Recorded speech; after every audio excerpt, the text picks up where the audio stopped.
fellow glue sniffers and sprue snippers, and welcome back to Blitzkrieg Model Works. I'm Bob, you know me as Darklaw on the forums. Hi everybody. If you'd noticed, unless you've been sniffing a little too much glue, different camera angle this time. I had one of these little twisty-turvy tripods kicking around. I thought I'd try this. Let me know if you like it, if it works a little bit better for you, because I can actually see the camera and manipulate things a little bit better this way. So, as you can see, quite a bit of progress done on the Sturmpanther II. I will put out the caveat that the lower hull is actually for the Panther II. I've only just painted the Sturmpanther hull. It's actually in the spray booth drying at the moment. But all the standoff armor for the turret is done, the hull is done, and the heavy-duty side skirts are done, as well as this nice big armored box on the back, which I've seen a few guys do. Haven't really seen anything on the inside. I'll show you that in a minute. So I had to come up with a bit of a structure on it. Everything for the standoff armor is held on fictitiously with the Meng conical bolt heads. These are the largest ones that come on that sheet. I believe it's a 1.7 millimeter. On the armored box, it is a combination of two different types of Grant Line model railroad nut and bolt heads. And they are on the inside and the outside. I'll just move this back so I can pull this off. So you can see, focus, focus, focus. There we go. The battle damage was done with my trusty TriMaster scribing awl. You can use basically anything that's pointy.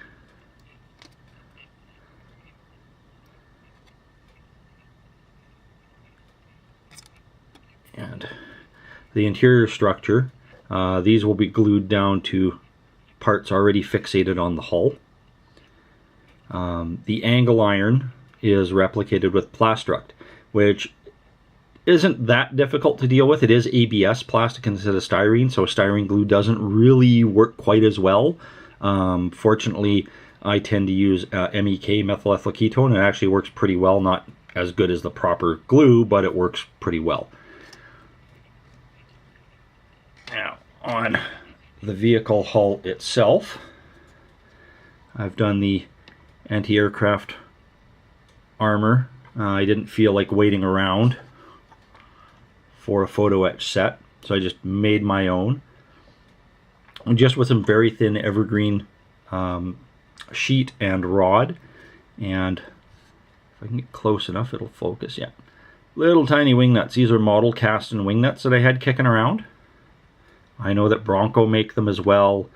I know Grant Line makes some as also, and there's some resin ones available.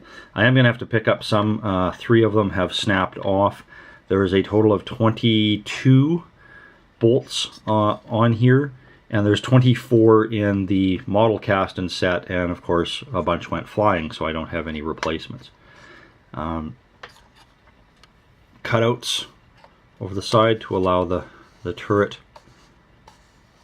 free swing. And that is about it for now. The lower hull is kind of sort of on hold at this point as I'm waiting for some photo etch for the rear stowage toolboxes. I wanted to have them fairly banged up a bit, and it's a lot easier to bang up thin photo etch than it is to try and force it with some plastic, whether it's sheet styrene or whatnot. The brass will be a lot easier to work with. Oh, one other thing I forgot to mention. Somebody, I've been posting some of the pictures of my build on Armorama, and somebody had mentioned replacing the machine gun, the bow machine gun, with a flamethrower. So I thought, yeah, why not? What the heck? He was kind of thinking, like, I don't know where you would put fuel for it. He suggested maybe get some type of a trailer that the vehicle could tow. And I thought, well, in an urban environment, for what I'm envisioning this would be working on, that's not going to work very well, towing a trailer full of highly volatile fuel. So this would be kind of a last ditch, you know, if you're in my arc of fire, keep the hell out of my way kind of a thing. So there'd be a small amount of fuel kept inside. The vehicle would be brought up to position. to a building or a bunker, a firing position, it would take it out, and then it would withdraw for infantry and smaller armored troops to take over. It was kind of, I'm envisioning it as a very specialized type of vehicle used in a very specific application. That's about it for now. Like I said, I'm kind of waiting. These are coming in. These are the toolboxes as they spin around. These are coming in. I've got a Voyager set coming, and the photo etch seems to be a bit thinner than the Aber stuff. So hopefully I can bang that up a little bit better. And I'm working on some figures as well. There's going to be a commander figure and a bow gunner figure, as well as the kit that this is the white box Cyber Hobby one that came with the Volksturm. And as I said on Armorama, I don't really think that they look like Volksturm. Volksturm were a last-ditch effort for the Wehrmacht to populate their military, but they were using basically like old men and young boys to do it. The Volksturm set looks more like normal Wehrmacht to me. I mean, they look like healthy, military-aged men. So where I'm looking at putting this is in a 1946-1947 Stalingrad retake diorama. I've got a mini art diorama set on order coming in that I'll put that around, and I'll do a little review and a build on that when that comes in. And I've also pretty much got the runs done for the tracks, and I did find a little quirk. When you get the track links, you get, there's 3 pieces. There's all 3 pieces right here.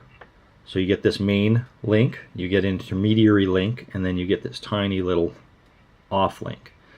Now they give you some very stiff stainless, well, I'm presuming it's stainless steel wire, but it's very difficult to deal with, especially coiled up. So what I did is I had a bunch of sewing pins, and these are just straight, plain old sewing pins. You can pick them up any sewing shop, even Walmart sells these things.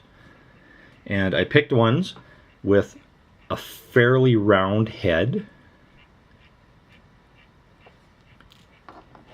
and you put them through. If you can tell by the discoloration, I've annealed them. Basically, I've taken a blowtorch to them, except for the pointy ends.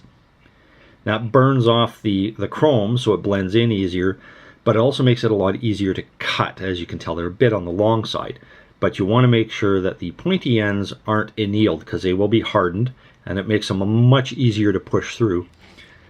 And then you still have some nice head detail.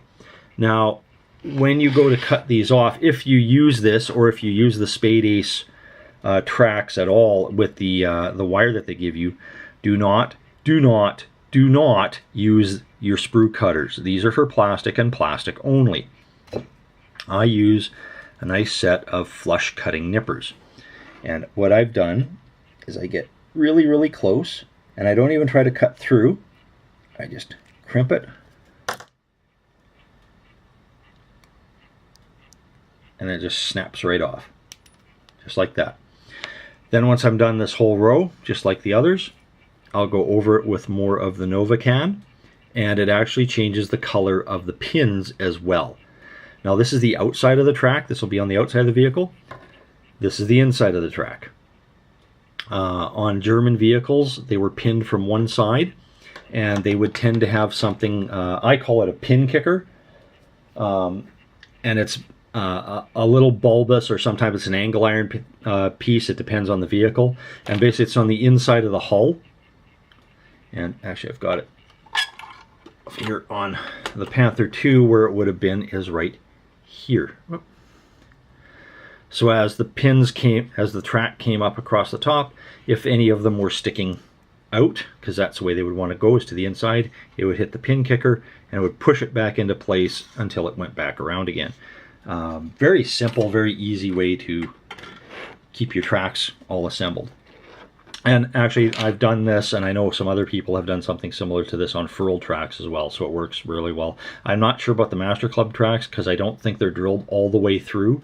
I know Fruil only go part way through, well, most of the way through. Spade Ace, as you can tell, they go all the way through, which makes using their wire a little bit more challenging than Fruil or Master Club. So that's it. I've already got another whole run done, so this is about as long as I need it to be. I may have to add some, may have to lose some. I've got about half a dozen tracks extra. The only other thing that I noticed, and this is in the intermediate cleat, and I've only got the Fruil set that does not have all this texture. It's just flat. And I noticed, I'll just point it out here, this little piece right here, this actually sits inside. You can see some of them are in here, like so.